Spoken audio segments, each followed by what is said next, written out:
I started to think I might not be able to fix her. That was devastating for me. I felt like I failed her. She was getting worse, not better. We had tried everything that any doctor had suggested, procedures and medications. I started to think maybe I can't fix her and she's going to live in chronic pain for the rest of her life. I didn't know how to accept that.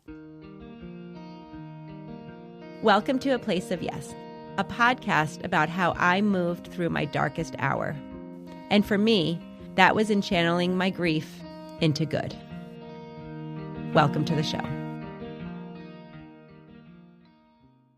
My conversation with Deborah Waffle was such a deeply emotional and powerful journey into the heart of a mother's love and resilience. Deborah opened up about the struggles and complexities of navigating her daughter Kelsey's chronic illnesses, as well as how she kept going after Kelsey passed away, a story that is both heartbreaking and inspiring. There was so much shared between us that we felt we had to break this conversation into 2 back-to-back episodes. So today we release part 1, and we release it on Kelsey's 32nd birthday. For those of you on a grief journey, you understand that birthdays can be especially hard. They're filled with the ache of missing someone so dearly, but it's moments like this that remind us how important it is to know that our loved ones are not forgotten and that their spirit lives on. Happy 32nd birthday, Kelsey. You are deeply missed and forever loved.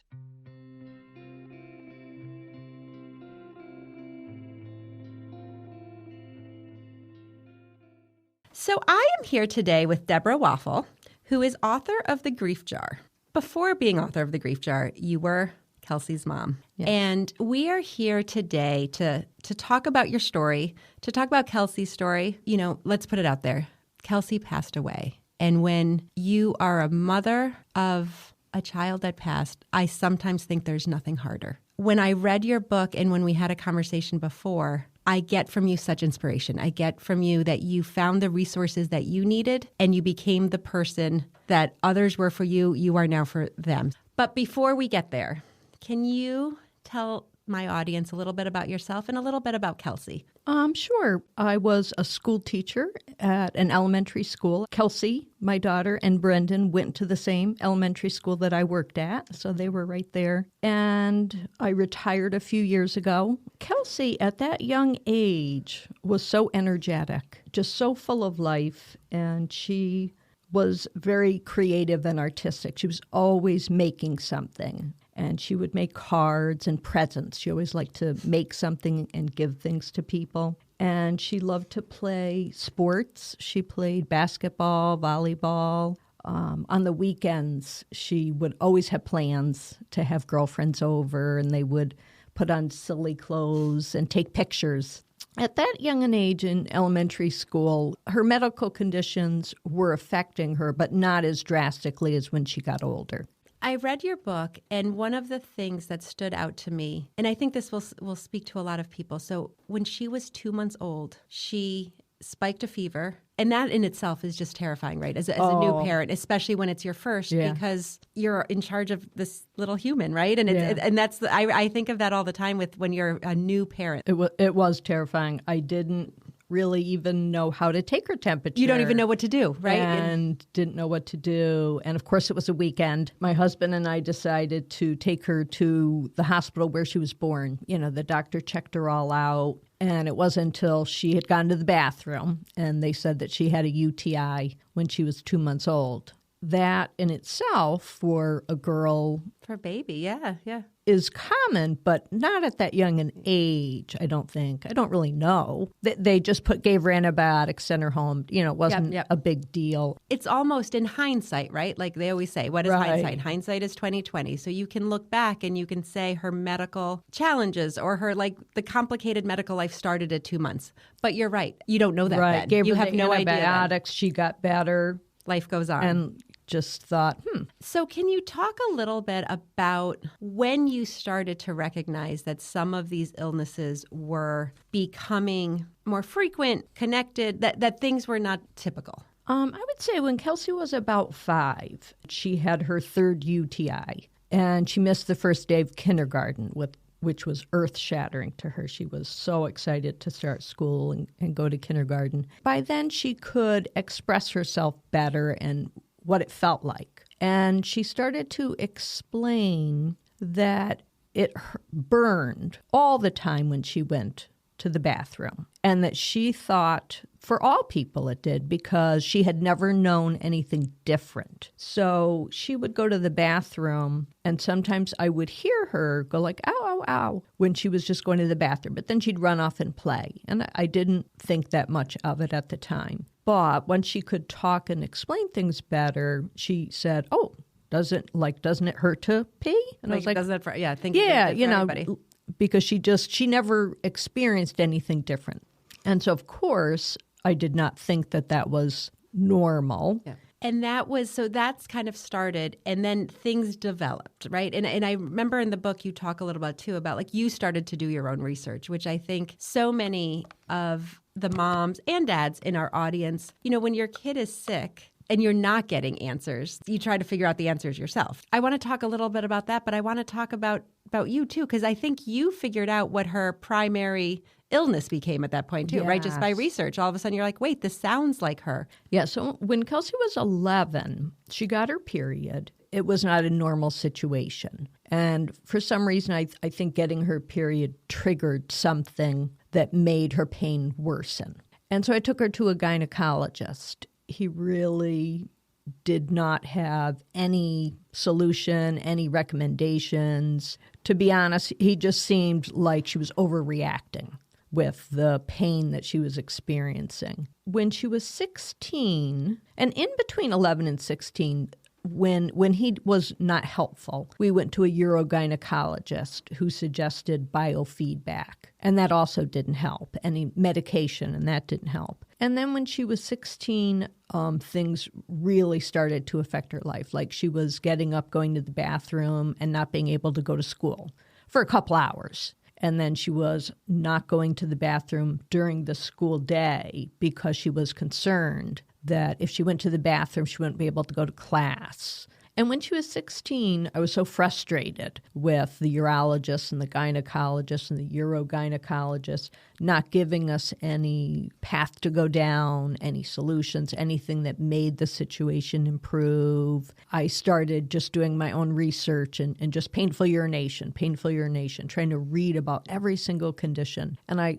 just stumbled upon the word vulvodynia. Of course, I had never heard of that word. And I've never spoken to any other person know what it is, which is so surprising when you find out how really common it is. And I read the symptoms, and I just knew instantly, without a doubt, that that's what Kelsey had. And I was frustrated with the fact that we'd been doing this for like 5 years and no one had ever even mentioned that term. And so I figured find a doctor that specializes in that, which is what I did. He did the exam and said that she had a form of vulvodynia. I always have a hard time with this, but I just think this is such a topic, regardless of what the issues are, but that speaks to some of our audience because we're moms. We know our children. We know when there are things that are just not right. At the same time, we go to these doctors who we want to treat our children with the same care and respect and thought and listening and all of those things that we do. And so often we can fall through the cracks. I just felt so frustrated for you and for Kelsey. I mean, right? Because she's knowing something is wrong. You're knowing something's wrong, but you're not being able to figure it out. And if it were not for you and your research, who knows where that would have ended up. After getting the diagnosis, I thought that we had an answer. And I never doubted for a moment at that point in her life, I never doubted for a moment that she was going to get better. That's how I saw it. It was my job to figure this all out and to fix her so that she could live a normal life. I can relate to that so much, right? Because of the frustration of, it's like our job, right? Mm-hmm. What is our job? Our job as moms, as parents, is to raise and take care of our children. And when we add these medically complex issues, it's so much harder. It's so much beyond the scope of really what we are. Like you said, because we're not doctors. Because we're not doctors. We're not the ones. we carry that burden. We carry that responsibility. So even at this point, you're thinking, we're going to figure this out. Oh, I did not have any doubt because I wasn't going to give up. With Kelsey, it almost seems like you kind of make one step forward and two steps backwards. I would research a doctor, a facility, and get our hopes up and think that, this was going to be a solution. And most of the time, we would go to the doctor and they would recommend a medication, a certain form of biofeedback, or a procedure like a spinal cord stimulator to block pain signals. And we would think this is going to do it. Or we would leave and both end up crying in the parking lot. We had your hopes up and... We didn't get any new information. Like, we drove all the way to Cleveland Clinic in one day, drove there, stayed overnight, saw a couple of specialists,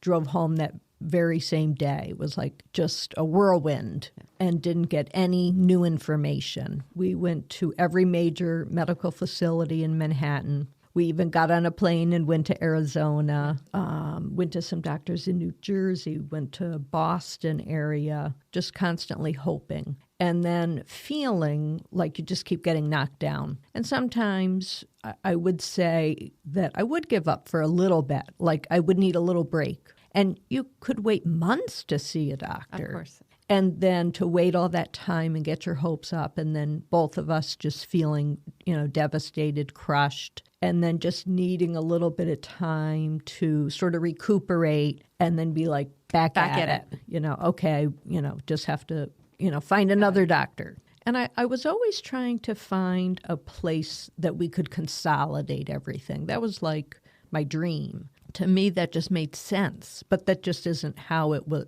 That isn't how it worked. That is frustrating because no one's looking at Kelsey the human, right? Like they're the looking whole at picture. the small, the individual specialties or the individual pieces. At what point, and maybe this never happened, so I hope this doesn't come out the wrong way, but at what point did you start to think, maybe she's not going to be able to go to college? Maybe like things are not turning around at the time. No, I very much did get to that point. And I would say Kelsey was maybe 23, 24 when I started to think I might not be able to fix her. That was devastating for me because I felt like I failed her.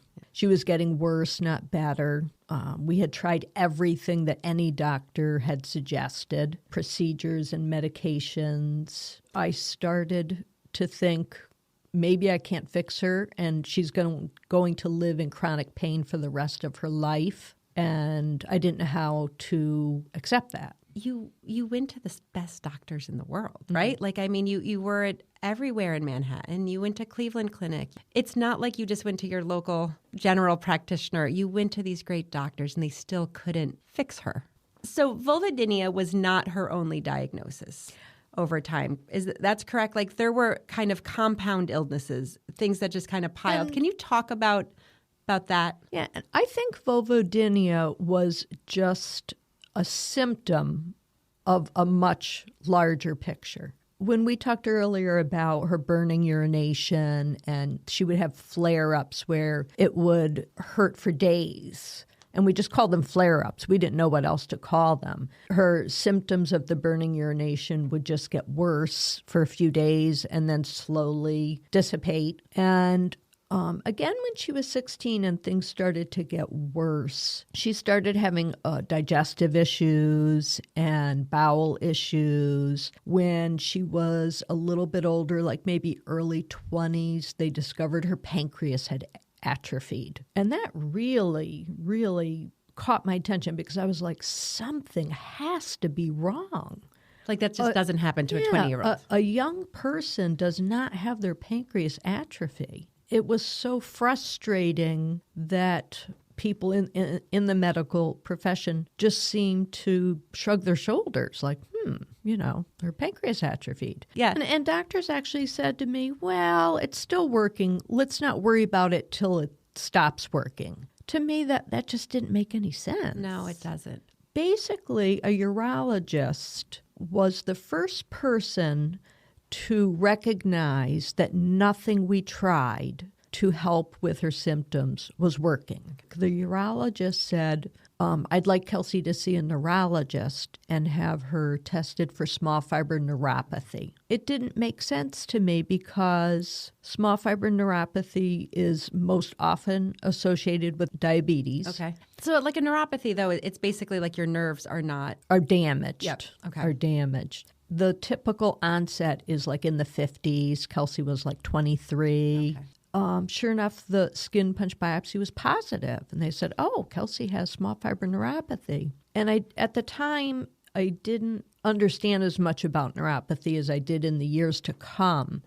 And you have small nerve fibers throughout your whole body, so it can affect any system. And Kelsey had no burning in her hands and feet. She wasn't the typical set. She had the typical symptoms, and she would be considered early onset. Like it wasn't, again, just like the pancreas being atrophied, having small fiber neuropathy at that young an age was not a normal thing. What we discovered as the years went by and the symptoms piled on with the digestion and the bowels and the urinary tract and her last summer difficulty swallowing was that her small fiber neuropathy was affecting her autonomic system. Okay.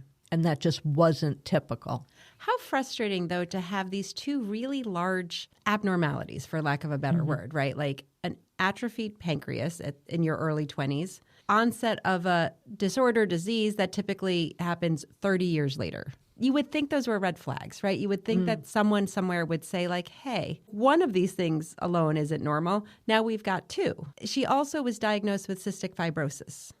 Or was that after? Well, when her pancreas atrophied, the radiologist said the only time I've seen a young person have pancreas atrophy is if they had cystic fibrosis. Okay. So I was like, let's test her for cystic fibrosis. And they do that with something called a sweat chloride test. And both were positive. And I thought, we found an answer. Yep. And then what was so confusing was, of course, I took her to a cystic fibrosis specialist. She had genetic testing that was negative, and they said she didn't have it. It wasn't until after Kelsey passed away that the mom in me and the researcher still was researching. I considered this like this huge mystery that I was going to still solve. And what I thought was just so interesting is I contacted the Cystic Fibrosis Foundation, gave them information, and they said that with her early onset of this atrophied pancreas and the two positive sweat chloride tests, they would have diagnosed her with cystic fibrosis, and that the doctor should have diagnosed her with cystic fibrosis. How did that make you feel? Did you feel like, okay, I have some vindication almost, like I have been vindicated, like this is what was wrong? Or were you just It mad? made me angry. Yeah, like so mad. It made me very angry because the doctor that did the autopsy, who then could visualize her pancreas, said there's no way she could have been digesting meals with how damaged her pancreas was. And he said, why wasn't she on digestive enzymes for her pancreas? And the Cystic Fibrosis Foundation said, oh, she should have been seeing a gastro doctor that specialized in cystic fibrosis. So having people tell me that after Kelsey died made me very angry. I can only imagine. I mean, how unbelievably frustrating for you and for Kelsey to not have had someone who was able to see her whole picture. Do you have advice that you give or would give to families who are fighting that same fight? You know in your gut when things aren't as they should be medically, right? We're not doctors, but we know. And at this point, so you have another child, right? So you have Brendan. And did you see differences, right? Because oh, he was so healthy. So healthy. So you all of a sudden, I do feel like when you have a healthy child and a sick child, you see the differences almost clearer. More so. So what would you tell parents who are struggling, or even individuals who are just feeling that they're not finding answers? Do you have any advice, even if it's hindsight? After Kelsey passed away, I found a very interesting research study that connected small fiber neuropathy to all sorts of chronic pelvic pain disorders. And I just thought that was very interesting. I wondered if when Kelsey was diagnosed with the vulvodynia, which has also been connected to small fiber neuropathy as a pelvic pain condition, if we had gone down the small fiber neuropathy path sooner, maybe could things have been different. So I think that if people are not getting answers that small fiber neuropathy is something that they're finding to be much more common than they originally thought. And a lot of things with Kelsey was quite a while ago. Like when Kelsey had the procedure for her type of vulvodynia, it didn't even have a CPT code. Okay. And today it does. The urologist who actually had Kelsey tested for small fiber neuropathy is the doctor who did the research study and connected chronic pelvic pain conditions to small fiber neuropathy. She went to Boston and she set up a chronic pelvic pain clinic with a team of doctors. Exactly what I wanted. What you wanted for Kelsey. Exactly what I wanted. And again, I found that out after Kelsey passed away. So Jake passed away when he was 4. And if he could have just hung on a little longer, right? If he just could have made it through, things were changing, right? Like there was meds that were changing. Maybe he would have gone on a med that made a difference. And someone who is on our board and a dear friend of mine has a child who's now 22, and doing well and had a similar, one was young, one was Jake's age, was really touch and go, had some of that same thing, but through the grace of God, hung on and got some different meds and her trajectory changed a little bit. And so I imagine there's part of you that's like, thank goodness this team exists now in these clinics. But at the same time, it's got to just hurt. Oh, and you say about just holding on. For maybe a couple of years, I kind of ran out of ideas and I had accepted the fact that I couldn't fix Kelsey. And her very last summer, I always had her neurologists still try to figure out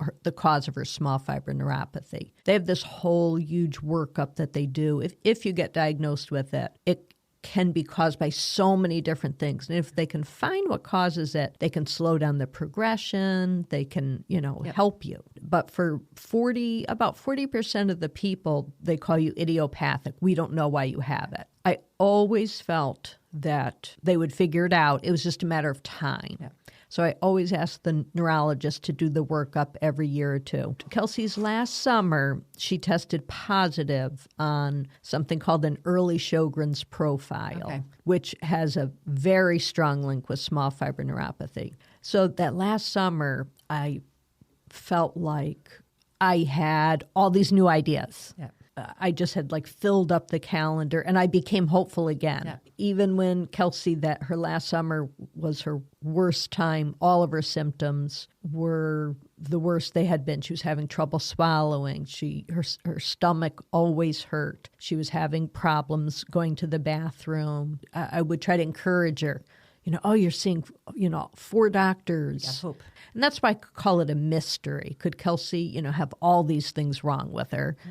Probably not, but, it was a mystery that needed to be figured out. We know she had vulvodynia. We know she had small fiber neuropathy. And then I feel like we needed more time with the cystic fibrosis and the Sjogren's. I just kept telling her to hold on. And then she passed away about a month before we were seeing the Sjogren's specialist. And when I called the neurologist, it was 9 months to wait to see him. 9 months. And so that was very frustrating because I wanted to immediately try the once you infusions. Feel like, yes, you want to get right in there. And that, it's almost a year. It's wild. Talk to me about, so that last summer you said, Kelsey, it was her hardest. All of the symptoms were, and how old was she? She was 29. 29. At this point, I know you talk about in the book a little bit where she had jobs but was not really able to sometimes sustain a job because of her pains and her doctor's appointments and all of these things. So at this point, though, she lived on her own. But can you talk about what her life was like then? Yes. So she was probably deemed disabled, maybe around 25. And her pain was worse at night. And so she tended to be awake at night in pain and then sleep during the day. Okay. Those last couple of years, when I realized I couldn't fix Kelsey and I started to think that this was going to be her life, I started to think, what's going to happen to her when I'm gone? And I started to worry so much about that. And so I was trying very hard to help her learn how to become more independent, how to take care of herself, how not to rely on me so much. So my husband and I renovated a house for her when she was about 27. And that last summer, everything just, when I say everything got worse, that winter, she just didn't do very much. She was very isolated.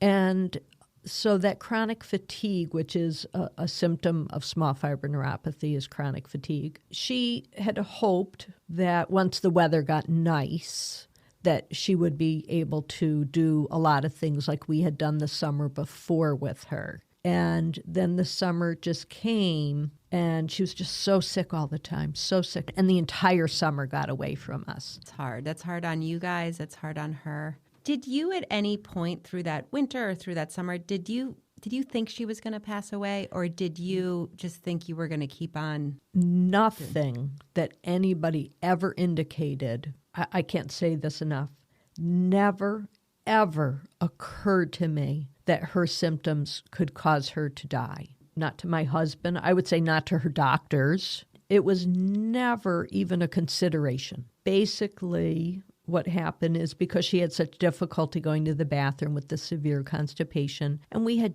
just been to a gastro doctor 5 days before she passed away. When they did the autopsy, they said that what her actual cause of death was a bowel impaction. And they said that the bowel impaction stopped food from being able to pass through her system, which caused her to aspirate. So she had a bowel impaction. She vomited. So nothing could had through. Nowhere to go. And she was at the doctor 5 days before. 5 days before. Theoretically, that should have been noticed, yes. right? Yeah. The bowel impaction had to have been there. Okay. That doesn't just turn that severe in a 5-day period. It's already on the road to being. Right. And so I really don't know. They did say that it was an unusual location. I don't know if that's maybe why it wasn't detected 5 days before. She also had gone to a local emergency room a few times in that last maybe 5 months, telling them that she was in severe pain, and they would just send her home. I honestly think that a healthy person, that night that Kelsey passed away, would have realized something is seriously wrong with me and have gone to the emergency room. She was so accustomed to being in pain, to being told, you're okay, there's nothing we can do, that I honestly think that she thought, don't go to the emergency room, don't ask mom to come over, this is just the way it is. And I think that if she hadn't lived that way, she would have asked for help. Done something. How do you come to terms with that? I mean, it's, as moms, right, it's so hard because we would do anything to undo what we're living with. Jake died essentially on my lap, on my watch. So I have those same, what if, how could I, they can break you if you let them. How do you do with that? How do you handle that? I would say that in the beginning, I totally blamed myself. And I think that that's probably very common. Totally blamed myself. Kelsey told me something was seriously wrong with her. I told her she was fine. I didn't go to her house that day. Her saying that she was in a lot of pain and couldn't go to the bathroom was something that happened all the time. But the day before she passed, I almost went over to her house so many times. I was in Albany, and I almost went to her house. And then I went home, and I almost went to her house. Of course, I know from my phone that it was 8:37. Of course, I'll never forget that. It was 8:37 that night when she picked up and she said, Mom, I'm in a lot of pain. I love you. And she just hung up. And of course, hearing that, probably so many moms are saying, well, I would have raced right over to her house. this was something that happened frequently, and she always wanted to be by herself. And I almost got in the car, and I thought, what am I going to do? She's going to be up all night trying to go to the bathroom. I'll see her tomorrow. And I went to bed. Probably didn't even want to aggravate her because, she wants to be alone. I'm not there's just so many. It's impossible. It's impossible. And so, of course, I think, and you went to bed. And sometime during the night, she passed away alone. And, of course, I'll wonder if I'd gone over, would things have been differently? I am so sorry. I'm so sorry for your loss, and I'm so sorry for those feelings, and it's an impossible thing to move through or past, right? Like, we just live with this now.